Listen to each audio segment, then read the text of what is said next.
محتشم سامعین و ناظرین کرام، 27 رمضان مبارک کی رات، لیلۃ القدر کی رات، ختم قرآن پاک کے سلسلے میں ہم جمع ہیں۔ اللہ تعالیٰ اس مقدس رات کے سلسلے حوالے سے ہم سب کے گناہ معاف فرمائے، اور جن لوگوں نے محنت کی ہے عبادات میں، سننے سنانے میں، اللہ تعالیٰ انہیں لمحہ بلمحہ اپنی جناب سے اجر و ثواب عطا فرمائے۔ واجب الکرام، جتنا کا آپ کو سننے کا شوق ہے میں اتنا ہی آپ کو سناؤں گا۔ اسٹیج پہ بیٹھنے کا مجھے بہت زیادہ شوق نہیں ہے۔ ویسے میں آیت کریمہ میں نے سورہ انفال کی پڑھی ہے اور اس کا میں ترجمہ آپ کے سامنے پیش کرتا ہوں، اس کے بعد ختم ہو جائے گا، ہم دعا کر لیں گے اور جو حاصل ہے لنگر کا وہ سب تک پہنچ جائے گا۔ اس کے بعد پھر ہر کوئی اپنی انفرادی عبادت کرے گا، کوئی نفل پڑھے، تلاوت کرے، استغفار کرے، ایک اجتماعی ذکر ہم تھوڑا سا کریں گے اور اس کے بعد ہم ایک اجتماعی دعا کریں گے۔ تو جس نے بیٹھنا ہو مٹھائی لینے کے بعد وہ بیٹھ جائے، اور جن بچوں نے بالخصوص بچے ہیں چھوٹے تو انہیں جانا ہے تو وہ کافی آسانی سے وہ گھروں میں چلے جائیں۔ قرآن حکیم ایک ایسی کتاب ہے جو صرف 1400 سال ہمیں بعد ہمارے تک ہم اس کو دیکھ رہے ہیں، اس کی زیارت کر رہے ہیں، اس کو پڑھ سن رہے ہیں۔ اس سے پہلے بھی اس نے لوگوں کی تقدیریں بدلی اور قیامت تک یہ لوگوں کی تقدیریں بدلتا رہے گا۔ یہ ایسی کتاب ہے جس میں کسی قسم کے شک کی گنجائش نہیں ہے۔ ایک بات ہے کہ ہمارے ہاں اس کو بہت کم اہمیت دی جاتی ہے۔ 2-3 نوجوان جو ہیں وہ باہر کھڑے ہو جائیں اور بچوں کو شور بھی نہ کرنے دیں اور ان کو اندر بٹھائیں پیار سے، 2-3 نوجوان، اور خود بھی آپ باتیں نہ کریں۔ جو پہلے انبیاء کرام پہ کتابیں نازل ہوئی ان میں انجیل ہے، تورات ہے، زبور ہے، مختلف قسم کے صحیفے بھی نازل ہوئے۔ تو وہ جو صحیفے اور جو کتابیں نازل ہوئی وہ اس جس نبی پہ نازل ہوئی اسی نبی کو حفظ کی۔ سمجھ رہے ہیں آپ؟ جس نبی پہ وہ آسمانی کتاب، آسمانی صحیفہ نازل ہوا، اسی نبی کو اس کلام کا حفظ تھا اور وہ اس کتاب کا حافظ تھا، اور ان کی امت میں سے کوئی ان کی کتاب کا حافظ نہیں تھا، نہ تورات کا، نہ زبور کا، نہ انجیل کا۔ اور یہی وجہ ہے کہ جو مرور زمانہ آتا گیا، زمانہ گزرتا گیا، نبیوں نے پردہ فرمایا تو پیچھے امت میں کوئی حافظ نہیں تھا، اس لیے کتابیں بدل دی گئی۔ جس نے جو امینڈمنٹ کی، جس نے جو اس میں ترمیم کی، اس نے کر دی اپنے مطابق، ہر کسی نے نئے قانون شامل کر لیا۔ وجہ یہ بنی کہ صرف نبیوں کو وہ حفظ تھی، مقتدیوں کو نہیں تھی۔ اور یہ اس قرآن کا اعجاز ہے، یہ اس اللہ کے آخری کلام کا اعجاز ہے کہ یہ چھوٹا سا بچہ ہوتا ہے، یعنی 6 سال 10 سال کا، وہ اس کو اپنے سینے میں محفوظ کر لیتا ہے۔ اور یہ سب سے بڑا اس قرآن کا معجزہ ہے۔ اور حضور کو معجزے ملے، اچھا معجزہ یہ کلام کا معجزہ کیوں دیا گیا؟ میں جب بیٹھتا ہوں تو اللہ تعالیٰ کی طرف سے الہام باتیں آ جاتی ہیں تو میرا ذہن کھلتا جاتا ہے، میں صرف ترجمہ پیش کرنے کے لیے آپ کے سامنے بیٹھا ہوں۔ یہ کلام کا معجزہ کیوں دیا، دیگر معجزات کیوں نہیں دی گئے؟ جس طرح کے حضرت موسیٰ علیہ السلام کے دور میں جادوگر تھے، وہ اس مائک کو ایسے چھوڑتے تو سانپ بن جاتا، رسی چھوڑتے تو وہ سانپ بن جاتے تھے، لاٹھی چھوڑتے تو، یعنی ایک عروج تھا جادوگری کا، سحر کا ایک زمانہ تھا، ہر بندے کے پاس جادو کے اعلیٰ سے اعلیٰ ٹونے اور منتر تھے، ان کے ذریعے وہ لوگوں کو قائل کر دیتا تھا۔ تو اللہ تعالیٰ نے ان کے مقابلے میں جس نبی کو بھیجا، اس نبی کو ان کے مقابلے کا معجزہ عطا فرمایا۔ سمجھ آ رہی ہے بات؟ مقابلے کا معجزہ۔ اب جو قوم موسیٰ کی تھی، ان کے پاس تو جادوگر کافی تھے، اور جادوگری کا یہ حالت تھا کہ رسی رکھتے اور وہ صاف بن جاتی. تو اللہ نے جس نبی کو نازل کیا وہ جناب موسیٰ علیہ السلام تھے، اور اللہ نے ان کو جو معجزہ دیا ان سب کے اوپر تھا کہ وہ اژدہا، ان کو وہ جو ان کا عصا مبارک تھا، سوٹی تھی، اس کو اژدہا بنا دیا، ایک چھوٹے موٹے سارے سانپوں کو وہ نکل گیا. یعنی ہر نبی کو جو اللہ نے معجزہ دیا اس کی قوم، اس کی امت کے مقابلے میں جو اس وقت رائج تھی باتیں اس کے مقابلے میں معجزہ دیا. ہمارے پیارے نبی صلی اللہ علیہ وسلم جب دنیا میں تشریف لائے تو آپ کے دور میں عرب کے ہاں زبان دانی، کلام دانی، لغت اور شعر و شاعری کا اعلیٰ ترین معیار موجود تھا. لوگ فخر و مباحات کرتے کہ ہمارے اندر شاعر ہے، ہمارے اندر ادیب ہے، ہمارے اندر مؤلف ہے. یعنی وہ بیٹھتے تو اپنے خاندانوں اور اپنے بڑوں کی تعریفوں میں اتنا آگے نکل جاتے کہ جو بیٹھے ہوئے ہوتے تھے نا سامنے تو ان کی انگلیاں دانتوں کے نیچے رہ جاتی کہ ان کے پاس الفاظ کے دل سے آئے. اتنی یعنی زبان دانی کا اتنا عروج تھا، اتنے لوگوں کے پاس ادب کے اعلیٰ ذخیرے تھے. جب کلام پڑھتے وہ تو حیران کر دیتے تھے کہ یہ کلام کدھر سے انہوں نے بنایا. تو اللہ تعالیٰ نے ان کے مقابلے میں جب اپنے پیارے نبی کو نازل کیا تو یہ کلام عطا فرمایا. پھر ان کے مقابلے میں تو عام کلام اور اثر ہی نہیں کر سکتا تھا کیونکہ وہ تو اتنے اعلیٰ معیار پہ تھے. تب تو جب یہ کلام نازل ہوا نا تو انہوں نے کہا کہ یہ کسی عام بندے کا کلام نہیں ہے، کیونکہ ہمارے مقابلہ عرب میں تو کوئی کر ہی نہیں سکتا. اپنا انہیں اتنا فخر تھا کہ ہمارا کلام کا مقابلہ ہی نہیں ہے، ہمارے سامنے کوئی آ نہیں سکتا. اور یہ نبی جو نبی امی ہے، جو کسی سے پڑھا ہی نہیں ہے، جس نے کسی سے تعلیم ہی حاصل نہیں کی، تو یہ نبی ہمارا مقابلہ کیسے کر سکے گا؟ ان کے ذہن میں تو یہ گمان تھا. لیکن اللہ نے اپنی یہ صفت اور اپنا کلام اپنے محبوب کو دیا. جب یہ کلام آیا تو سب کی سب جو بڑے بڑے ادیب اور مورخ تھے ان کی انگلیاں ان میں آ گئی کہ یہ کلام کا کوئی مقابلہ نہیں ہے. اس لیے تو اللہ تعالیٰ نے فرمایا چیلنج کے طور پہ یہ آج بھی موجود ہے کہ فاتو کی صورت کے مثل ہی، اس کی کوئی ایک صورت ہی بنا لاؤ اگر اتنے تکڑے ہو، اتنی تمہاری زبان دانی، اتنے ادیب ہو، اتنے پڑھے لکھے ہو، اتنے گرامر تمہیں آتی ہے تو پھر ایک صورت بنا لو. پھر ایک صورت کے بعد ایک آیت کا اللہ تبارک و تعالیٰ نے چیلنج کیا کہ اچھا صورت نہیں بنا سکتے، غلطی ہوتی ہے تو ایک آیت بنا لو، لیکن آیت ہی نہیں بنا سکتے. اور تو یہ کیوں ہوا کہ یہ اللہ تعالیٰ کا جو لا ریب کلام ہے نا، یہ اس کا اعجاز اور معجزہ ہے. سب سے بڑا معجزہ ہے کہ یہ ہر امتی جو اس کو یاد کرنا چاہے یہ اس کے سینے میں محفوظ رہ سکتا ہے.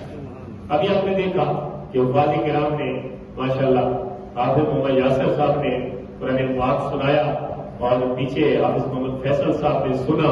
تو یہ قرآن سنانے والا جو ہوتا ہے وہ ایک قدرے آسانی ہوتی ہے، سننے والے کے لیے ذرا اور مشکل ہوتی ہے کہ اس نے خاموش کھڑے ہو کے قرآن پڑھنا ہوتا ہے اور اگلے کو بتانا بھی ہوتا ہے. تو یہ اس امت پہ اللہ تعالیٰ کا بہت بڑا احسان ہے کہ اللہ تعالیٰ نے اپنے نبی کے وسیلے سے ان کے سینوں میں اس قرآن کو داخل فرمایا.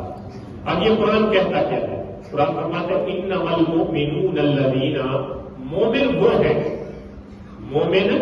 وہ ہے اذا ذکر اللہ، جب اللہ کا ذکر ان کے سامنے کیا جائے. اور ذکر کیا ہے؟ قرآن. ذکر کیا ہے؟ ذکر یہ جو ہم جس کو صرف ذکر سمجھی بیٹھے ہیں کہ لا الہ الا اللہ ذکر ہے، یا جو ہے ذکر ہے اللہ ذکر ہے، نہیں، یہ اصل میں یہ قرآن ذکر ہے. یہ قرآن اسی کی تعریف ذکر میں بھی اسی قرآن نے خود تعریف کی اپنی کہ ذکر سے مراد قرآن ہے.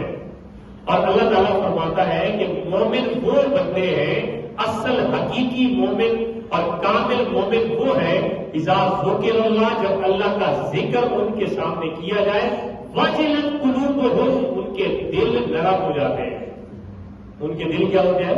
نرم ہو جاتے ہیں. ان کے اندر ایمان جو ہے، واجلت قلوبہم، دل نرم ہوئے تو پھر آگے کیا ہوتا ہے؟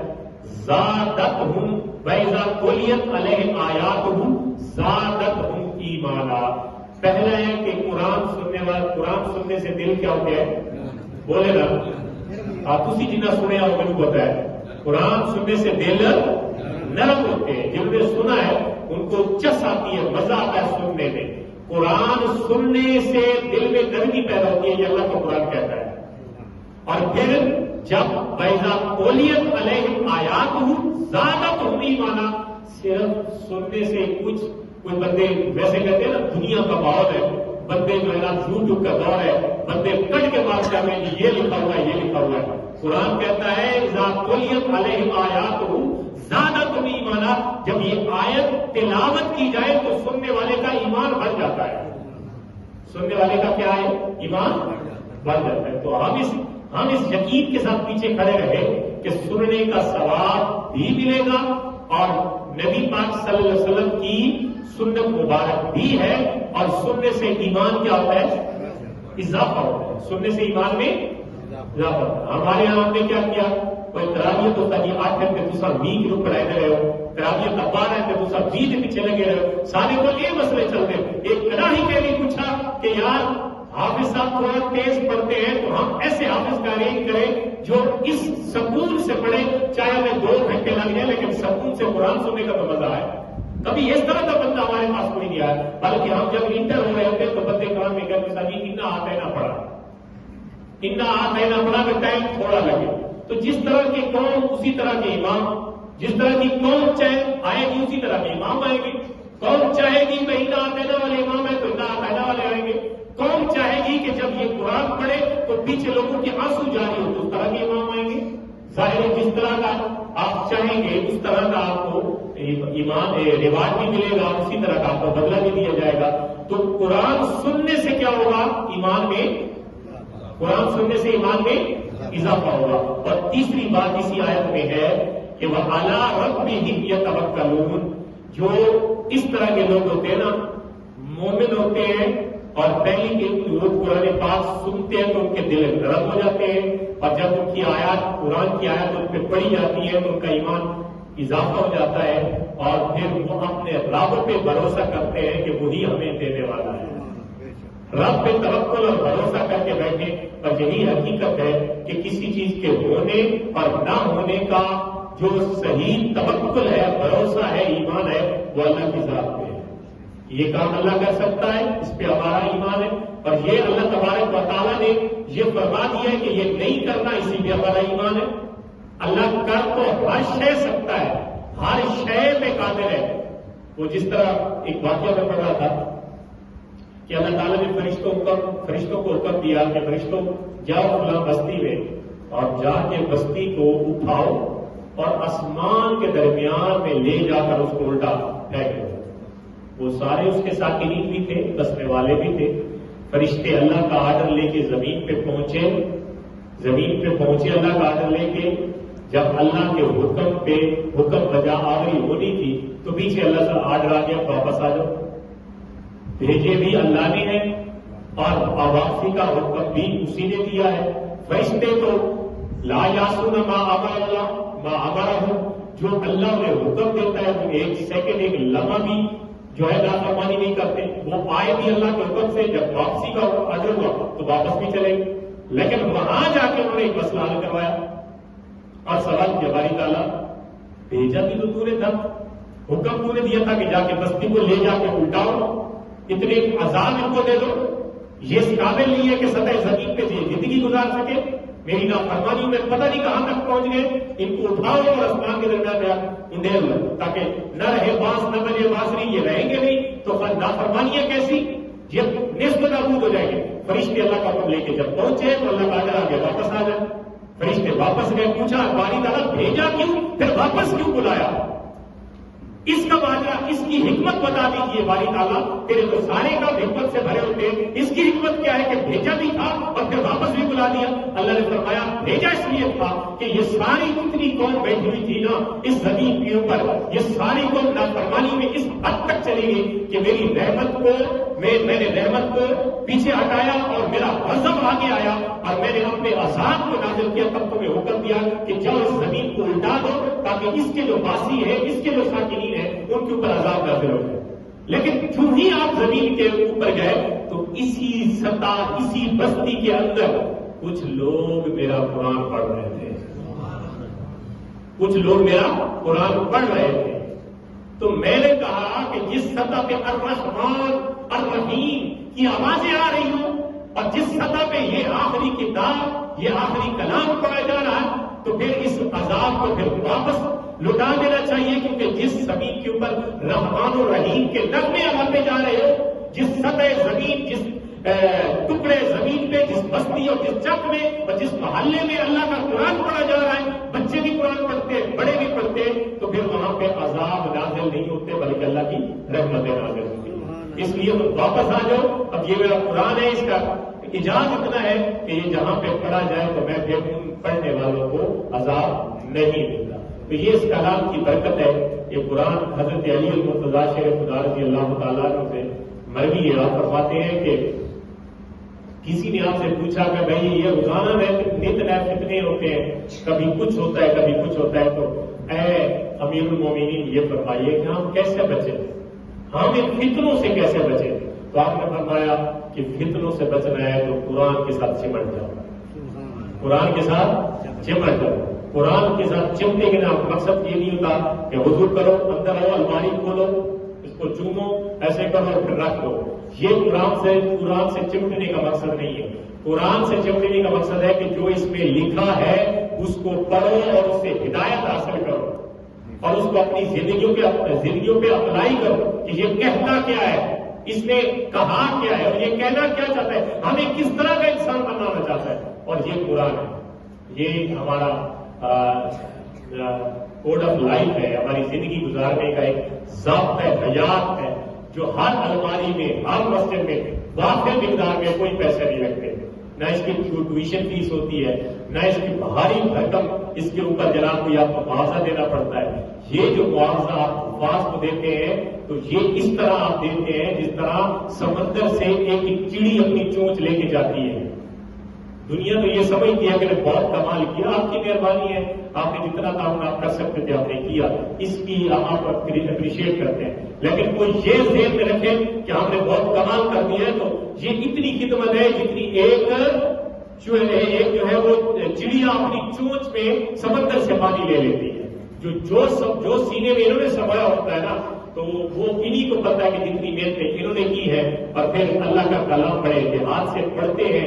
اللہ تعالیٰ ان کے عمل میں اضافہ فرمائے۔ ہم سب بیٹھے رہے، سنا ہم نے، آپ لوگوں نے بھی سنا، تو اللہ تعالیٰ سب کو عمل کی توفیق دے اور ہم سب کو اس نیک رات میں جو لیلۃ القدر کی رات ہے، ایک تو اس میں یہ کہ یہ جمعہ کی رات ہے، ایک یہ 27ویں کی رات ہے، ایک تاک رات ہے، ایک جمعہ کی رات ہے، تو یہ تین فضیلتیں سے حاصل ہے۔ ممکن ہے یہی لیلۃ القدر جس لیلۃ القدر کو قرآن نے بیان کیا ہے، انا انزلناہ فی لیلۃ القدر وما ادراک ما لیلۃ القدر لیلۃ القدر خیر من الف شہر، یہ ہے لیلۃ القدر کہ اللہ فرماتا ہے ہم نے اس قرآن کو لیلۃ القدر کی رات نازل کیا، قدر کی یعنی لیلۃ القدر میں نازل کیا، اور لیلۃ القدر کی تعریف ڈیفینیشن یہ ہے کہ یہ 1000 مہینے سے بہتر ہے ایک رات، اور وہ ممکن ہے یہی رات ہو کیونکہ اس میں فضیلتیں کافی ساری جمع ہو گئی ہے کہ یہ جمعہ کی رات بھی ہے، اور پھر جمعۃ الوداع کی رات ہے، اور پھر آخری عشرے کی رات ہے، اور پھر تاک رات ہے، اور پھر باقی کافی سارے جو ہمارے اقوال اولیاء صالحین کے ملتے ہیں کہ لیلۃ القدر اکثر 27ویں کی رات ہوتی ہے، وہ رات بھی یہی ہے۔